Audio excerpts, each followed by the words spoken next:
স্বর্গ ভ্রমণে আজকে নিয়ে যাই আপনাদের, চলুন। যেখানে শহরের কোলাহল থেকে দূরে প্রকৃতির মাঝে পশ্চিমবঙ্গের সম্পূর্ণ দূষণমুক্ত একটা গ্রাম, চারিদিকে নিস্তব্ধতা, পশু পাখির কলরব, আর তার মাঝেই প্রকৃতির মাঝে নিজেকে উৎসর্গ করে দেওয়া। আর সেখানে এই গ্রামের মধ্যে তৈরি হওয়া শাকসবজি দিয়েই রান্না হয় প্রচুর রকমের পদ, পুরোটাই অর্গানিক। এটা কিন্তু পুরোটাই দূষণমুক্ত। গাড়ি নিয়েও এখানে আপনারা যেতে পারবেন না, গাড়ি রেখে টোটোয় করে ঢুকতে হবে এই গ্রামে। গ্রামের মধ্যে রয়েছে মাটির বাড়ি থেকে আরম্ভ করে কাঠের বাড়ি, বিশাল বড় পুকুর, সেখানে মাছ ধরার ব্যবস্থা, অর্গানিক শাকসবজি, ফল ফলাদি চাষের বন্দোবস্ত, আর রয়েছে আরও অনেক কিছু। এটা হলো আরশিনগর শিল্পগ্রাম। এই আরশিনগরের পত্তন হয়েছিল লালন ফকিরের হাত ধরে কুট্টিয়ায়। আরশি কথার অর্থ হলো দর্পণ বা আয়না। এই গ্রাম যেন একে অপরের জন্য দর্পণ বা প্রতিবিম্ব দেখা। এই গ্রাম যেন প্রকৃতির মাঝে বেঁচে থাকার এক বিশাল আয়োজন। এখানে সম্পূর্ণভাবে প্লাস্টিক বর্জন করা হয়েছে, কোনো দূষণ নেই, কোনো রাসায়নিক সার ইউজ করা হয় না। এখানে বিশ্বাস করা হয় ফিরে তাকানো মানে পিছিয়ে পড়া নয়, জীবনের হারিয়ে যাওয়া অমূল্য সম্পদকে আবার ফিরে পাওয়া। আর এখানে ঘরগুলো কিন্তু একেবারেই প্রকৃত মাটির তৈরি, আর যেদিকেই তাকাবেন সেদিকেই মনে হবে সত্যি ছবির মতন সুন্দর একটা স্বর্গ। আর স্নান করার বাথরুমটাও দেখুন, একদম প্রকৃতির মাঝে নিজেকে উৎসর্গ করে দেওয়া প্রতিটা মুহূর্তে। এখানে পৌঁছে গেলে যেন আত্মার পরিশোধন ঘটবে প্রতি কটা মানুষের মধ্যেই। আমরাও এখানে গিয়ে চেক ইন করে ফ্রেশ হয়ে চলে গেলাম এদের রেস্টুরেন্টের দিকে। এদের রেস্টুরেন্টের নাম কিন্তু অচিন পাখি, এবং প্রতি কটা ঘরও এদের আলাদা আলাদা নাম এবং আলাদা আলাদা থিমের ওপরে রয়েছে। আর এখানকার খাবার দাবারের মধ্যে শাকসবজির সমস্ত কিছুই কিন্তু এখানে অর্গানিকভাবে চাষাবাদ করা হয়, সেইগুলোই চলে আসে এদের কিচেনে। এখানে গিয়ে আমরা দুপুরে ভুড়িভোজ শুরু করলাম, একদম গরম গরম ফুলকো ফুলকো লুচি এবং তার সঙ্গে চিকেন কষা দিয়ে। লুচির সঙ্গে চিকেন কষা না চালের পায়েস, কার কোনটা ভালো লাগে সেটা জানাবেন আমাকে কমেন্ট বক্সে। আর চিকেনের কালারটা কি এসেছে দেখেছেন, একেবারে লাল লাল গামাখা গামাখা গ্রেভি, এবং সেটা কিন্তু আলু দিয়ে রান্না করা হয়েছিল। চিকেন, মাটন এগুলোতে আলু থাকলে কিন্তু খাবারটা একেবারে জমেই যায়। আর চিকেনটা একেবারেই নরম তুলতুলে, লুচি দিয়ে মাখিয়ে নিয়ে সোজা মুখে চালান করলাম। তারপরে যেটা ট্রাই করলাম সেটা হচ্ছে গরম গরম ভাত, আর তার সঙ্গে ডালটা দেখতে পাচ্ছেন মটরশুঁটি, বাঁধাকপি, সবজি দিয়ে ডাল করা হয়েছিল। তার সঙ্গে ঝুড়ি ঝুড়ি আলু ভাজাতেও বাদাম রয়েছে যথেষ্ট পরিমাণে। একটু লেবু চিপে নিয়ে মেখে সোজা মুখে চালান করলাম। আর এরপরে যেটা ট্রাই করলাম সেটা হচ্ছে ফুলকপির রসা। আর এই ফুলকপি খেতে কিন্তু আমার যথেষ্ট ভালো লাগে। আমার মতন আর কে কে রয়েছেন যার ফুলকপি খেতে ভালোবাসে সেটা জানাবেন আমাকে কমেন্ট বক্সে। আর এই ফুলকপি মানে কিন্তু ছোটবেলা থেকে আমি বলে আসি বট গাছ। এই বট গাছ একটা মুখে চালান করে দিলাম। আর তারপর যেটা ট্রাই করলাম কচুপাতা চিংড়ি।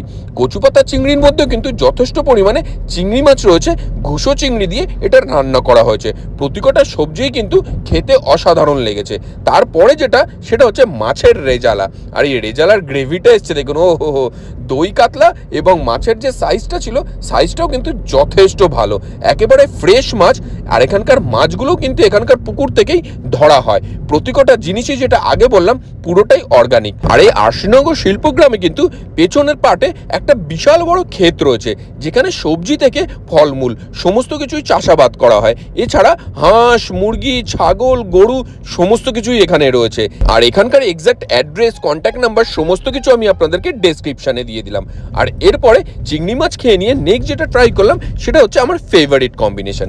যারা আমার ভিডিও দেখেন তারা জানেন পোলাও আর মাটন কষা আমি কতটা ভালো খাই।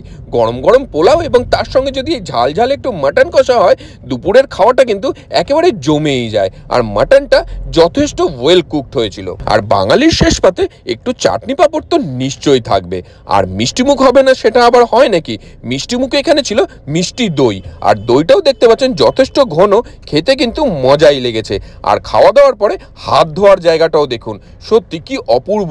এখানে আসলে প্রকৃতির সঙ্গে মানব আত্মার মেলবন্ধন ঘটবে প্রতিকটা পড়তে পড়তে। খাওয়া দাওয়া সেরে আমরা রুমে না গিয়ে আমরা ঘুরতে বেরোলাম এই আরশিনগর শিল্পগ্রামের আশপাশটা। এখানে গেলে আপনার একবারের জন্য মনে হবে না যে ঘরে গিয়ে সময় কাটাই বা রেস্ট নিই, মনে হবে প্রকৃতির মাঝে একদম বিলীন করে দিই নিজেকে। এমন এক অনুভূতি যেটা ভাষায় প্রকাশ করা কোনোভাবেই সম্ভব না। এটা আপনাদেরকে ফিল করতে হবে। সারা দিন জুড়ে চারিদিকে পাখি পাখির কলরব ছাড়া একটা মানুষের আওয়াজও পাওয়া যায় না। সেখানে গাড়ি ঘোড়া কলকারখানার আওয়াজ তো অনেক দূরের কথা। আর এই প্রকৃতিকে এনজয় করতে করতে সন্ধে গড়িয়ে এলো। সন্ধে গড়িয়ে আসলেই এখানের রূপটা যেন একেবারেই বদলে যায়। আর তার সঙ্গে এই শীতের সন্ধ্যায় বারবিকিউ থেকে আরম্ভ করে বোনফায়ার ব্যবস্থা থাকছে কিন্তু সমস্ত কিছুরই। আর এই সন্ধেবেলায় আগুনে হাত সেঁকতে সেঁকতে আমরা ঠান্ডা ঠান্ডা মকটেল এবং তার সঙ্গে কিছু স্টার্টার ট্রাই করে নিলাম। আর ঘুরে ফিরে দেখলাম আলো জ্বললে কেমন লাগে এই চারপাশের পরিবেশ। আর তারপরে ঘুম দিতে না দিতেই সকালে উঠতেই আমাদের ব্রেকফাস্ট একেবারে রেডি রয়েছে। যেই ব্রেকফাস্টে লুচি তরকারি থেকে আরম্ভ করে রয়েছে আরো প্রচুর কিছু। এর মধ্যেই কিন্তু রয়েছে একটা কিডস পার্ক, যেখানে বাচ্চারা খেলাধুলা করে অনেকটা সময় কাটাতে পারবে। তার সঙ্গে রয়েছে গোশালা, এবং এই গোশালাতেই কিন্তু দুধ থেকে মাখন তৈরি হয়, একেবারে খাঁটি মাখন। তার সঙ্গে হাঁস থেকে আরম্ভ করে রয়েছে বিভিন্ন রকমের মুরগি, পশু পাখি, আরো অনেক কিছু। এছাড়াও এখানে প্রচুর ফল ফলাদির গাছও রয়েছে, যেগুলো ঘুরে দেখতে আপনার মোটামুটি একটা দিন সময় কেটে যাবে। আর প্রতিকটাই কিন্তু অর্গানিক ভাবে এখানে চাষাবাদ করা হয়। আর এই সমস্ত চাষাবাদের ফসলই কিন্তু চলে যাচ্ছে এদের কিচেনে। কি ছোট ছোট গাছের লেবু হয়েছে দেখেছেন, এবং তার সঙ্গে প্রচুর বড় কলা বাগান। আমি একটু ঘুরে দেখলাম এদের এখানকার কলা বাগান এবং তার সঙ্গে ড্রাগন ফলের গাছগুলো। শীতের বিভিন্ন রকমের সবজি এবং শাকও চাষ করা হয়েছে কিন্তু এখানে। এর পেছনে পাটে রয়েছে একটা বিশাল বড় পুকুর, যেখানে আপনি মাছও ধরতে পারেন, চাইলে বোটিংও করতে পারেন। আর তার পাশে রয়েছে একটা বিশাল বড় ভিলা। এই ভিলাটাও কিন্তু এখানে বুক করা যায়। আর ভিলার ছাদ থেকে এত অপরূপ দৃশ্য, সকালবেলা একেবারে মনটা শান্ত হয়ে যাবে। সুতরাং আর দেরি না করে ঝটপট কমেন্ট বক্সে ট্যাগ করে নিন আপনার সেই বন্ধুর গ্যাংকে, যার সঙ্গে নেক্সট আপনি এই স্বর্গ ভ্রমণে যেতে চাইছেন। আর এই স্বর্গ ভ্রমণের ডে প্যাকেজ শুরু হচ্ছে মাত্র 1349 টাকা থেকে।